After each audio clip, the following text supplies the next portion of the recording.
Texas Tech wins the first game of the Joey McGuire era 63-10, and the offense was absolutely electric. Hey, how's it going, everybody? I'm RC Maxfield here for the Back to 12 podcast, breaking down the first game of the Joey McGuire era where Zach Kittley and the Texas Tech offense looked great, but don't forget about that defense, as the secondary might have been not exactly what people were expecting, but don't get it twisted. That defensive line was sensational tonight against the Racers. Let's break it all down right here on the recap. As looking at the stats for the quarterbacks, that's where you have to start, because the major storyline in this one, Tyler Shough leaves this game in a sling on his left arm. Not sure if it's an AC joint or a collarbone. Joey McGuire said after the game they will have an MRI. At the time of this recording, it is Sunday. They are planning to have an MRI and announce what is wrong, but it sounds like you're not going to have Tyler Shough for at least a couple weeks. Joey McGuire said last night, and Don Williams reported for the Avalanche Journal, that it's difficult for a quarterback to play with an AC joint sprain. Couple weeks, okay? And then he said if it's a broken collarbone, that is a 4 to 6 weeks. And that's not from Don Williams. That's from Joey McGuire. Okay, so it sounds like Donovan Smith will be the starting quarterback for at least the next couple of weeks for the Red Raiders. Best case scenario. So you've got Donovan Smith against Houston, where Texas Tech opens up as 4.5-point favorites at Jones AT&T Stadium. And then you likely have him when you travel to the East Coast to play the NC State Wolfpack, the number 13 team who just barely survived against East Carolina in Greenville in week 1. But you got Donovan Smith, and, you know, in terms of my level of confidence at the quarterback position moving forward, if you look at it previous years, I'm worried. But Texas Tech, this is the deepest they've had a quarterback room since what? The Baker one? When they had Charlie Brewer, Davis Webb, and Baker, probably. So I feel very confident. Obviously, there's a little bit of a drop-off, but it's not significant like you've seen in years past where, you know, if an Alan Bowman got hurt, it went down to a Jet Duffy or something like that. So I feel very confident in Donovan Smith, and you should too, and he showed why against the Murray State Racers. He went 14 for 16, 4 touchdowns, 221 yards passing, and then Tyler Shough started out well as well. He went 6 for 10, 154 yards passing and a TD. You also got to see Baron Morton, who had the lone interception of the game, but he also looked pretty solid outside of that one mistake. He was 7 for 10, 97 yards, and he had his first career passing TD as a Red Raider. On the offense, outside of the quarterbacks, rushing the football, Taj Brooks had 3 tutties on 6 carries for 50 yards. Sir Thompson had 7 carries for 48 yards. Those two will be the bell cows moving forward. But when it comes to the receiving game, that's where things can get special for the Red Raiders this year. Miles Price is obviously the number one. Didn't have to do much in this game against Murray State because of the 2 guys I'm going to talk about here in a second. But Miles Price had 3 catches for 39 yards. The 2 stars of the game at the wide receiving position for the Red Raiders were Jerend Bradley and Fouonji. I've talked about them ad nauseum in previous videos, and if you haven't already, hit that subscribe button. I'm telling you guys, this is the best place to get daily Texas Tech videos here on YouTube and really on the internet. Just letting you know that Jerend Bradley was talked about ad nauseum by Tyler Shough this offseason. And when he got the job, Tyler Shough was asked a question about who has stood out in the wide receiving core this offseason. And he said Jerend Bradley has been the guy all off season. And he showed why against Murray State in this one. 6 catches, 108 yards, 2 TDs, and then Fouonji, who I think in terms of having that it factor and potential to be a true number 1 wide receiver, when you look at his profile, he has it. He truly has it. He has 4 catches, 77 yards, and 2 touchdowns. He kind of reminds me in terms of the archetype, in terms of body.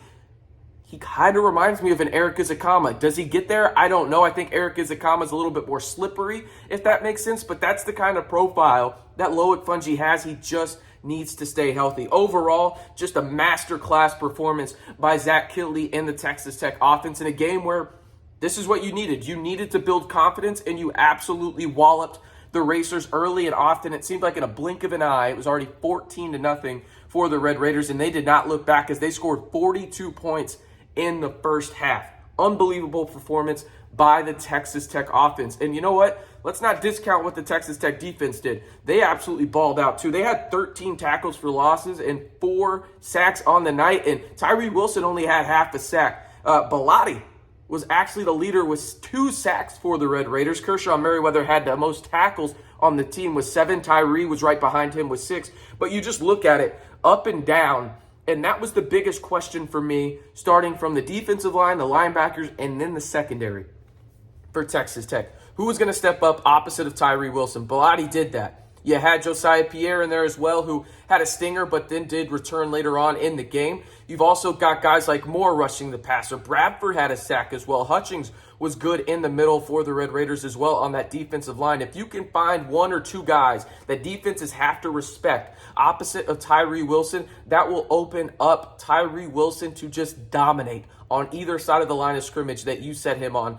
to get to the quarterback, and that will make each level of your defense look that much better. I thought the linebackers played really, really well. Obviously, Kershaw Merriweather is going to lead this team in tackles if he stays healthy. He is a true number 1 inside linebacker that just gets sideline to sideline, is not afraid to get his hands dirty and get in those run lanes and destroy a running back if needed. Now, the big point that we've talked about all offseason, and I'll be the first one to admit it, I did it all offseason too, the secondary.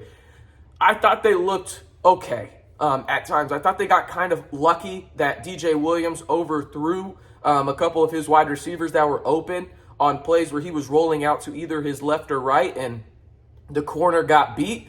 And DJ Williams, the Murray State Racers quarterback, who hopefully is all right after he had that scary knee injury right before halftime, he just missed a couple guys. So I think really Murray State left about 14 points on the board. Now, it obviously wouldn't have impacted the outcome of the game, but I think the Texas Tech secondary looked really good when things were in front of them. But if there was anything that went over the top of them, they were struggling a little bit in terms of realizing what it was. But they were really good at shutting down the intermediate short game. But the long passes, there were just a little too many of them that probably should have happened, but Murray State just missed out. But overall, I mean, this was just an absolutely dominant performance by the Red Raiders. Austin McNamara on special teams looked absolutely sensational. 2 punts within the 5-yard line.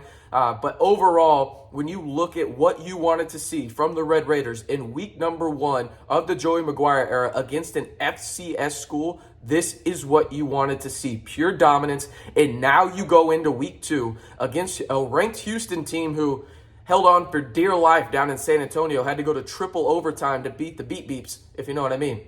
Hopefully y'all got that Looney Tune reference. But they come into Lubbock now. You are 4.5-point favorites according to Bet Rivers at the opening line. Other sites have it as high as 6.